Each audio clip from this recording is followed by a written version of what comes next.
Protein digestion and absorption. So last video में हमने जाना कि प्रोटीन एंड अमीनो एसिड क्या होते हैं, उनके क्लासिफिकेशन क्या होता है और डिफरेंट टाइप्स ऑफ स्ट्रक्चर क्या है प्रोटीन्स के। आज हम डिस्कस करेंगे कि प्रोटीन का डाइजेशन और अब्जॉर्प्शन कैसे होता है और कौन कौन से एंजाइम इसके डाइजेशन में इन्वॉल्व होते हैं। जैसा कि हम जानते हैं कि protein different amino acid number and sequences से बना होता है और जब अमीनो एसिड के बीच में पेप्टाइड बॉन्ड फॉर्म होता है तब प्रोटीन फॉर्म होता है। तो जब भी प्रोटीन का डाइजेशन होता है तो वो different amino acid dipeptide and tripeptide में डाइजेस्ट फॉर्म करते हैं एंड देन इसका एब्जॉर्प्शन होता है। प्रोटीन का डाइजेशन डिफरेंट प्रोटियोलिटिक एंजाइम जिनको प्रोटीजेस कहते हैं उनके थ्रू होता है और ये बॉडी में different organs like stomach, pancreas and small intestine में प्रोटीन का डाइजेशन होता है। दैट्स मीन कि प्रोटीन का डाइजेशन माउथ में नहीं होता है, ये डायरेक्टली स्टार्ट होते हैं स्टमक से। जब भी प्रोटीन एंटर करता है थ्रू द इसोफेगस स्टमक में तो ये स्टिमुलेट करता है secretion of hormone gastrin from the gastric mucosa cells. तो गैस्ट्रिन का रिलीज हो जाने की वजह से डिफरेंट एंजाइम्स जो कि स्टमक में पाए जाते हैं उनका एक्टिवेशन होता है एंड गैस्ट्रिक जूस में होता है हाइड्रोक्लोरिक एसिड, पेप्सिनोजन एंड रेनिनिन जो कि प्रोटीन के डाइजेशन में हेल्प करते हैं। जो हाइड्रोक्लोरिक एसिड है वो पेप्सिनोजन को एक्टिवेट करेगा, पेप्सिनोजन के एक्टिवेशन में हेल्प करता है जिसकी वजह से जो पेप्सिनोजन है वो पेप्सिन में कन्वर्ट हो जाता है एंड नाउ पेप्सिन प्रोटीन का डाइजेशन करके पार्शली डाइजेस्टेड प्रोटीन फॉर्म करता है। देन नेक्स्ट है रेनिनिन। रेनिनिन मेनली इन्फेंट्स में पाया जाता है जो कि मिल्क की प्रोटीन का डाइजेशन करने में हेल्प करता है। तो मिल्क में पाया जाता है कैसीन प्रोटीन, तो in the presence of rennin ये कन्वर्ट हो जाता है para casein and then calcium से कॉम्प्लेक्स बना के बनाता है कैल्शियम पैरा कैसिनेट जो कि एक इनसॉल्युबल कर्ड की तरह होता है।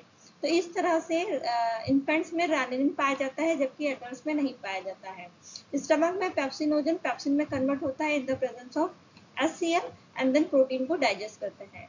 उसके बाद प्रोटीन का डाइजेशन होता है इंटेस्टाइन में जहाँ पे पैंक्रियाटिक जूस रिलीज होता है through the hormone cholecystokinin and the pancreozymin जो कि पैंक्रियाटिक जूस के सिक्रीशन को स्टिमुलेट करते हैं। और इंटेस्टाइन में जो प्रोटीन का डाइजेशन होता है वो अल्कलाइन कंडीशन में होता है तो वहाँ पे pH अराउंड द 8 हो जाता है। देन जो पैंक्रियाटिक जूस होते हैं उनमें कई तरीके के एंजाइम लाइक एंडोपेप्टाइडेज एंड एक्सोपेप्टाइडेज होते हैं, वही प्रोटीन का डाइजेशन करते हैं। तो एंडोपेप्टाइडेज क्या करते हैं, जो इंटरनल पेप्टाइड बॉन्ड्स होते हैं उनको तोड़ने में हेल्प करते हैं एंड फॉर्म करते हैं smaller peptides from the large polypeptides. Endopeptides के नाम है trypsinogen, chymotrypsinogen and the proelastase. ये इनएक्टिव फॉर्म होते हैं एंड जब भी pH उनको स्पेसिफिक मिलता है तब ये एक्टिव फॉर्म में कन्वर्ट होते हैं। ट्रिप्सिनोजन ट्रिप्सिन में कन्वर्ट होगा through the enzyme enteropeptidase. Then trypsin क्या करता है, डिफरेंट अदर काइमोट्रिप्सिनोजन प्रोइलास्टेज को एक्टिवेट करने में हेल्प करता है और काइमोट्रिप्सिनोजन देन काइमोट्रिप्सिन में एंड इलास्टेज में कन्वर्ट हो जाएगा। Trypsin lysine and arginine residue को जाके ब्रेक डाउन करता है। काइमोट्रिप्सिन एरोमेटिक अमीनो एसिड के पेप्टाइड बॉन्ड्स को ब्रेक करता है एंड इलास्टेट सम न्यूट्रल एलिफेटिक जो अमीनो एसिड होते हैं उनका ब्रेकडाउन या डाइजेशन करने में हेल्प करता है। नेक्स्ट है एक्सोपेप्टाइड्स, ये भी इंटेस्टाइनल सेल से रिलीज होते हैं और ये हाइड्रोलाइज या ब्रेकडाउन करते हैं टर्मिनल अमीनो एसिड के पेप्टाइड बॉन्ड को।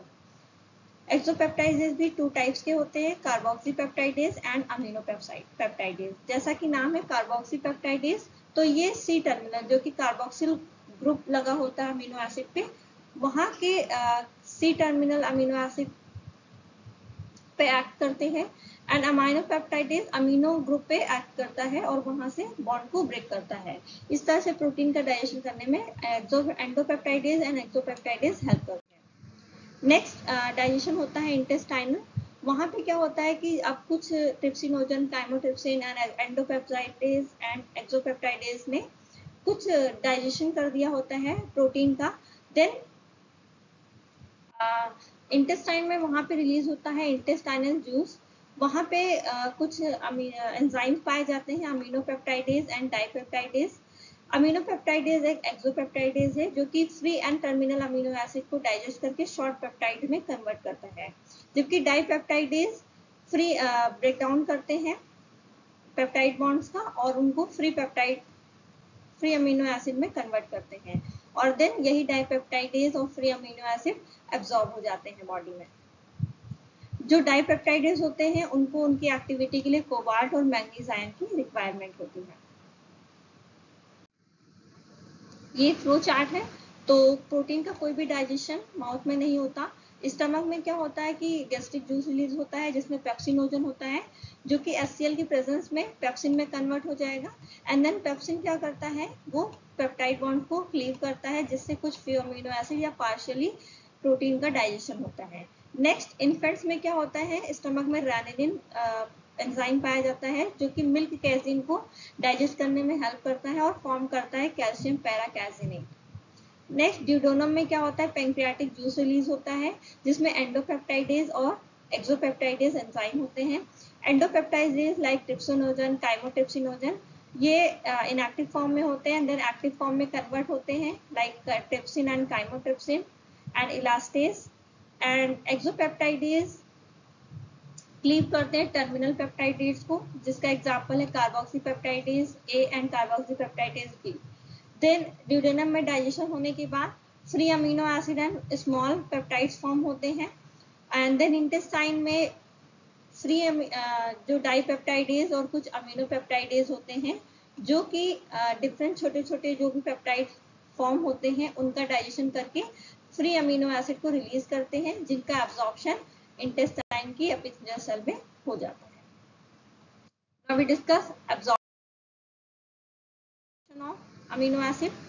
So अमीनो एसिड का एब्जॉर्प्शन कुछ peptide carriers and amino acid carriers पाए जाते हैं इंटेस्टाइनल एपिथेलियल सेल्स में, उनके थ्रू होता है।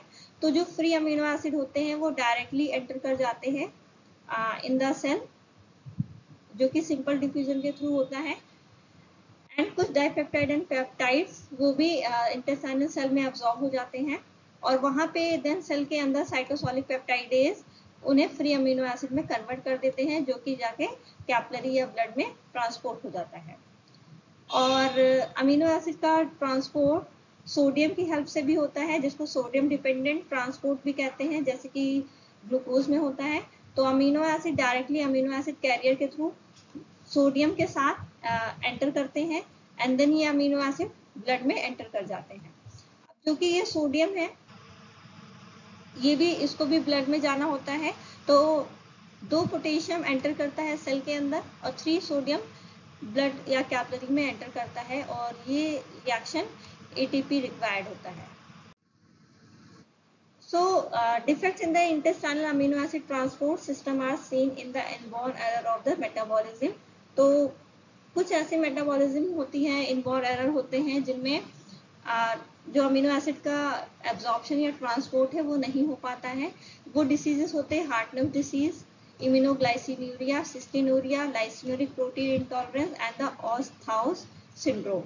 So partial gastrectomy, pancreatitis, carcinoma of pancreas and cystic fibrosis also affect the digestion and absorption of protein. यहाँ पर देखें तो अगर sodium dependent amino acid absorption की बात करें तो सोडियम के साथ अमीनो एसिड एंटर करता है इंटेस्टाइनल एपिथेलियल सेल में, एंड देन ब्लड में पोर्टल वेन में या पोर्टल सर्कुलेशन में चला जाता है। जो सोडियम एंटर हुआ था वो बाहर की तरफ जाता है through the presence of ATP और या सोडियम पोटेशियम पंप के थ्रू। तो 3 सोडियम बाहर जाते हैं और 2 पोटेशियम अंदर आते हैं, और इस रिएक्शन में ATP की रिक्वायरमेंट होती है। तो इस तरह से प्रोटीन का एब्जॉर्प्शन होता है through the simple diffusion and the sodium dependent absorption. Thank you दोस्तों। If you like my videos please like, comment and subscribe my channel.